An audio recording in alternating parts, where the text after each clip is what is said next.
The title of this video should be, can we have this? The title of this video should be How Not to Store Passwords. Thank you.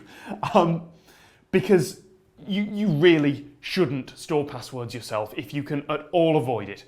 If you are running any kind of web service and you are storing passwords, it is so incredibly easy to get it wrong that basically you shouldn't try. If you can use sign in with Facebook or Twitter or Google and get them to handle it for you, for crying out loud, please do. If you're a web programmer, sooner or later you're gonna have to store passwords, and this is the ways not to do it. If you want to know the ways to do it, I will kind of say that at the end, but please look up a recent tutorial for the language you're using. By the time you watch this video, the advice will have changed. You may be watching this years in the future. Look up a tutorial that's been written in the last few months by someone reputable and follow that. How do you not store passwords? The first instinct, the naive thing, is just store the user's password. So let's say you have a sign-up box and you have a username and password box. The naive thing is that when the user signs up, you take their password and you store it in the database as it is in plain text. That has a couple of advantages. First of all, if they forget their password, you could just email it to them. And it means that checking it is really simple. When they log in again, you take their username, you take their password, and then you take what they've just typed, you compare it to what's in the database, and if it matches, you let them in. And that is the naive approach to storing passwords. And there are still professional websites out there run by big corporations that still use this strategy. And you can tell that they're using this strategy because they email your password back to you in plain text when you ask for it. This is a monumentally bad idea. This is an astonishingly bad idea, because if someone gets into your database through a security hole or because they're an insider with access, and let's be honest, if you're storing passwords this way, you probably have other security holes too, then they can just read out every user and their password. So you have their email address and you have their password, and let's be honest, most people reuse the same password for their email address on websites. So this is a bad idea because it's incredibly insecure. Approach number 2. Slightly less naive, still a bad idea, is you take that password and you encrypt it. So you hide it behind something. And encryption is two-way. So encryption is something that you have a key that will lock something and then unlock it again. So the naive approach is you take the user's password, you take it into your database, encrypted like this behind the thing you've locked, and then, so that's changing his hand, when they log in again, you take what they've got, you go here, you unlock this, you compare them, and then you let them in. Now that's a little bit more secure because if someone just reads out the database, you've got an encryption key there, but it's got a couple of big flaws. First of all, as soon as that key's available, the password's still visible and can still be read out. And it means that an insider, or even a hacker in some cases, can just take the encryption key as well with them, and they've still got access to all the passwords. That's a pretty bad idea. The other flaw with this is that if you have lots of people using the same password, and if you've got a big site, this will happen because lots of people will use 123456 or password 1, and if I've just said either of your YouTube passwords, go change it. If you have that, all the encryption will be the same. So even if you don't have the encryption key, you can still tell that all these people have the same password, so it's probably a common one. Adobe just made this mistake this month as we record this. Adobe, the big company behind Acrobat, which makes PDFs, behind Photoshop, behind all the big tools, millions and millions and millions of users, their password database got breached. Gigabytes of passwords lost. But it's fine, they said. Mine. Yours? Yeah, mine was as well. Fortunately, I didn't use that password anywhere else, which is what you should hopefully be doing.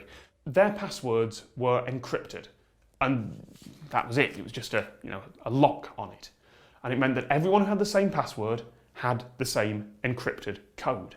Unfortunately, they'd also stored all the password hints with them, which is which is wonderful, because then you can look, oh look, there's 20 people who've used the same password here, and that one says Michael Jackson as the password hint, and that one says Halloween, and that one says type of movie. Oh look, it's thriller. Okay, wonderful, it's thriller. And that's one of the biggest software companies in the world didn't do this properly. Anyway, so don't use encryption. Naive attempt number 3. Hashing. Now I talked about this in an earlier video. A hash is a summary of a load of data. So let's say you have the password the user enters, and you know that when they enter it, you're going to hash it. And you're going to put it through some kind of convolutions that ends up like that. And then, when the user enters their password again, mutates it in the same way, compare, they're the same. Which is great in theory, but unfortunately leaves you open to the same problem that Adobe had, which is that if you can tell a common password, if it's in loads of people's database entries, you probably can work out what it is. Worse than that, as I've said before, Google has an index of these things. If you're using a basic hashing algorithm, you can pretty much just type the code into Google and it will give you the password back. As well as just searching for common hashes on Google, there are these things called rainbow tables, which trade off computation time for hard drive space. So rather than having to calculate millions and millions of hashes for this one password, someone has already done it for you. Calculated hashes for billions of common passwords and just put them out in a database. It's gigabytes long, but it's a lot easier to search through that than it is to try and do a load of calculation. So if you're using something common, like MD5 or SHA1 with nothing else added, the rainbow table will pretty much help you crack that in a few seconds. I have in the past used all those naive approaches myself on things I've built in my youth. I've gone back and fixed them where they're still alive and just sort of quietly buried the code where they weren't. But the approach nowadays is to use something called hashing and salting. As I said, the best thing is not to store passwords at all, but if you have to, the advice these days is hash salt. So a salt is a random string of characters that is different for every single user. It's a password you know in your database. You can store it in plain text, it doesn't matter. The user could even know it, not that it would help them with anything. That means when the user registers, they put their password in, and it goes into the same algorithm, but as well as that, you generate a random string of characters for each user, completely random. A new second password, if you like, that goes in the database. And that gets fed into this algorithm too. So that comes in, mutates it a bit more, comes out with something else. So if another user uses the same password, that algorithm will get a completely different salt from them. Some people might base it on the username, but that's generally a bad thing to do. It should just be a random string of characters. So the same password going in for a different user will mutate into something entirely different. The point of this is that now you just have a random string for each user.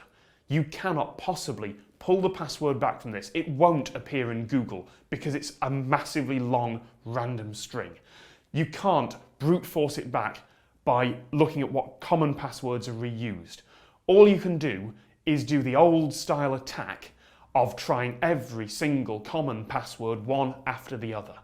And if your salt's long enough and your hashing algorithm's complicated enough, then that's really incredibly difficult to do. Do it right, and it's lifetime of the universe difficult to do.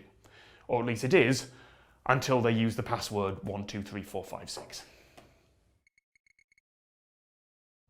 If you change one byte, one bit, anywhere in the file, at the start, at the middle, at the end, then the whole hash should be completely different. This is something called the avalanche effect. This very complex signal is not just dependent on the bit pattern that was last written to the drive, but it actually depends on what was there previously.